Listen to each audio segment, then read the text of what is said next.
यममार्ग में गया हुआ व्यक्ति फिर लौटकर नहीं आता है, ऐसा धर्मग्रंथों में बताया गया है। सांसारिक रूप से यह सत्य भी है, क्योंकि जो एक बार परलोक चला जाता है वह फिर पुनर्जन्म लेकर भी इस संसार में लौटकर आता है, जहां पूर्वजन्म की बातों को वह भूल चुका होता है। लेकिन अपवाद हर जगह होता है। ऐसे ही कुछ अपवाद यहाँ हम आपको बता रहे हैं, जिनमें यमलोक से भी लोग वापस आकर अपने वर्तमान शरीर के साथ सांसारिक सुखों को लंबे समय तक भोगते रहे। पौराणिक कथा के अनुसार पुनर्दत्त संदीपनी के पुत्र थे। संदीपनी जी के आश्रम में ही रहकर श्री कृष्ण, बलराम और सुदामा ने शिक्षा ग्रहण की थी। शिक्षा पूरी होने पर परंपरा अनुसार श्री कृष्ण ने गुरु को गुरुदक्षिणा देने का आग्रह किया। गुरु ने कहा, हमें कुछ भी नहीं चाहिए। लेकिन कन्हैया के बार बार आग्रह करने पर उन्होंने कहा कि यदि कुछ देने की ही इच्छा है तो मुझे मेरा पुत्र वापस लौटा दो। तब श्री कृष्ण ने गुरु पुत्र के बारे में पूछा तो जानकारी हुई कि उनकी मृत्यु हो चुकी है। श्री कृष्ण ने गुरु को वचन दिया कि वह उनके पुत्र को कहीं से भी लौटा कर ले आएंगे।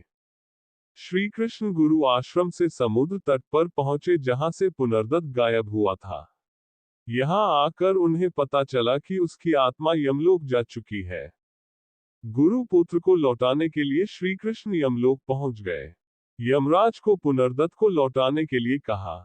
यमराज ने श्री कृष्ण के नारायण रूप को पहचान लिया और भक्ति भाव से आदेश मानकर आत्मा को लौटा दिया। श्री कृष्ण ने पार्थिव शरीर का निर्माण करके उसमें आत्मा को प्रविष्ट कराया और पुनर्दत्त को लाकर गुरु को सौंप दिया।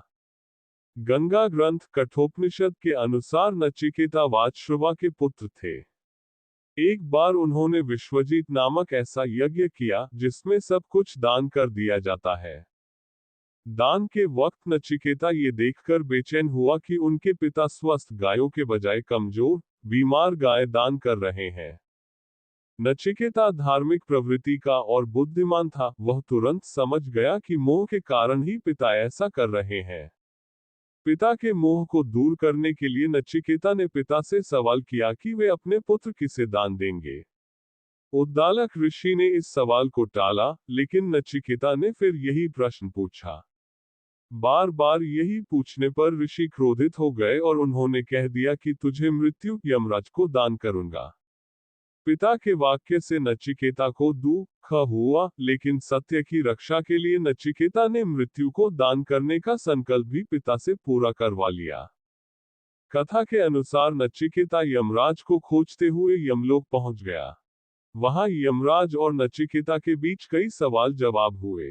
यम के दरवाजे पर पहुंचने पर नचिकेता को पता चला कि यमराज वहां नहीं है। फिर भी उसने हार नहीं मानी और 3 दिन तक वहीं पर बिना खाए पिए बैठा रहा। यम ने लौटने पर द्वारपाल से नचिकेता के बारे में जाना तो बालक की पितृभक्ति और कठोर संकल्प से वे बहुत खुश हुए। यमराज ने नचिकेता की पिता की आज्ञा के पालन और 3 दिन तक कठोर प्रण करने के लिए 3 वर मांगने के लिए कहा।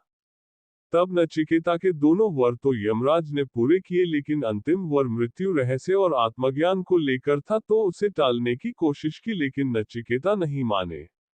अंत में विवश होकर यमराज ने जन्म मृत्यु से जुड़े रहस्य बताए। इसके बाद नचिकेता यमलोक से लौट आए।